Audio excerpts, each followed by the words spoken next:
Bonjour à tous, aujourd'hui nous sommes à Bure et Templiers en Côte d'Or avec des chiens truffiers pour trouver des truffes dans cette truffière. Notre objectif de la journée est de vous expliquer et de trouver un maximum de truffes.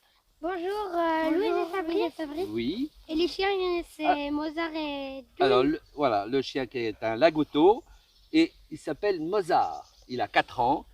June, lagotto, une petite femelle qui a 5 ans, qui a 1 an de plus.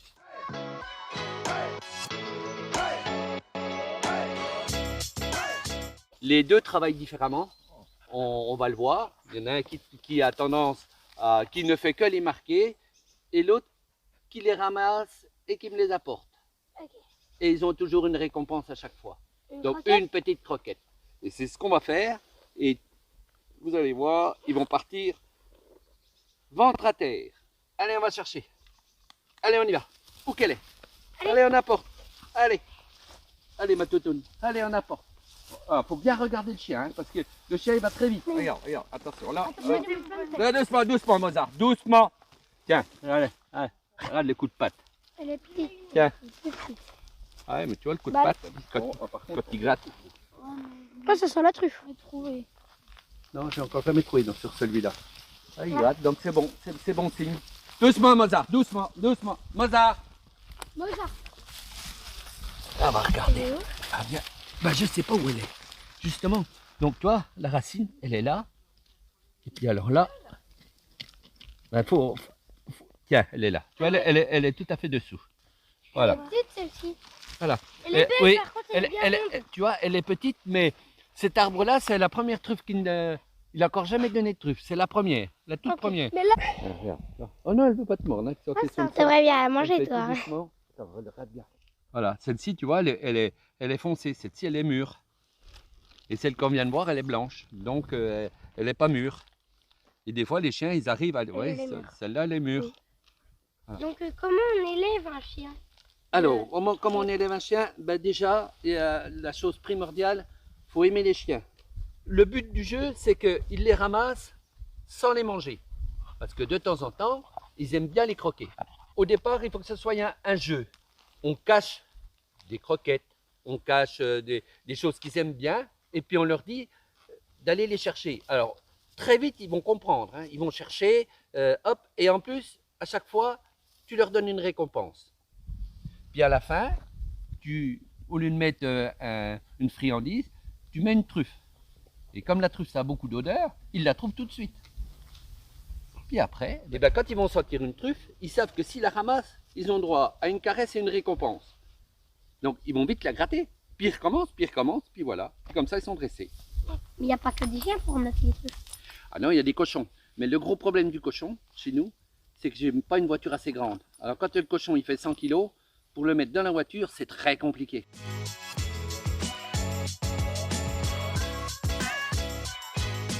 Bonjour Christine, vous êtes la présidente de l'association régionale des truffes en Bourgogne-Franche-Comté? Tout à fait.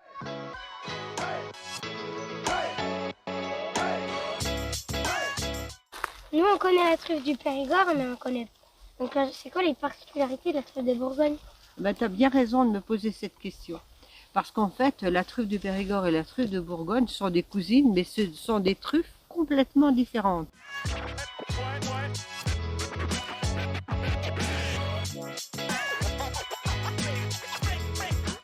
La truffe du Périgord se récolte en hiver, la truffe de Bourgogne se récolte à l'automne. Et puis, ce qui est très important, c'est leur saveur. Si elles ont un péridium toutes les deux, la péridium, c'est-à-dire le tour de la truffe, eh bien, est beaucoup plus diamanté pour la truffe de Bourgogne. La truffe du Périgord est beaucoup plus plat. Et puis l'intérieur de la truffe de Bourgogne est chocolat. Et celle du Périgord est noire.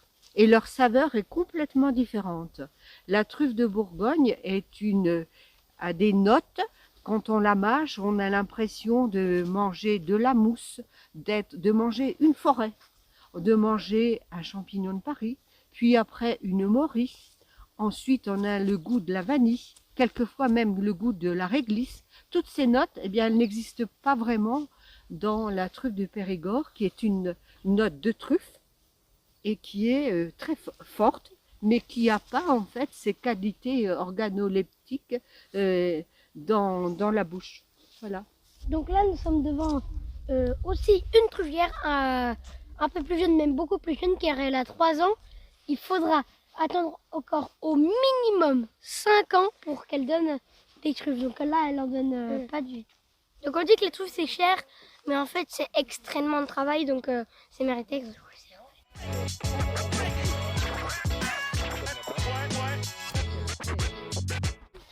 Ah, Toutoune.